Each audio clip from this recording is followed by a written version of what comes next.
Hello friends, மீஷோவில் வந்து fruit basket order போட்டிருந்தோம். பார்த்திங்கன்னா இந்த மாதிரி வந்திருக்கு. பாக்ஸோட கண்டிஷனே பேக்கிங் இப்படி தான் இருக்குது. எப்படி இருக்குதுன்னு பிரித்து பார்க்கலாம். இந்த பேக்கிங்கை பார்த்ததுமே ரொம்ப ஷாக் ஆகிட்டேன். ஓப்பன் பண்ணி பார்த்தா தான் நிம்மதியாக இருக்கும். எப்படி இருக்குன்னு பார்த்துடலாம்.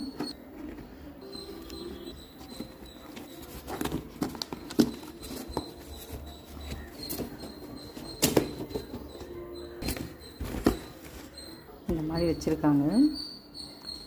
கண்டிப்பாக நசுங்கியிருக்கும்னு தான் தோணுது.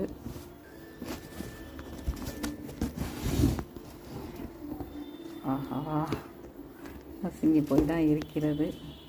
பாருங்கள், இந்த பாக்ஸ் கரெக்டாக அப்படி நசுங்கி இருந்தது. அதே மாதிரி இந்த இடம் நசுங்கி போயிருக்கு.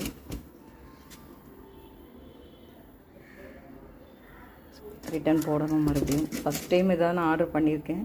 இதுவே இப்படி கண்டிஷனில் வந்திருக்கு எனக்கு.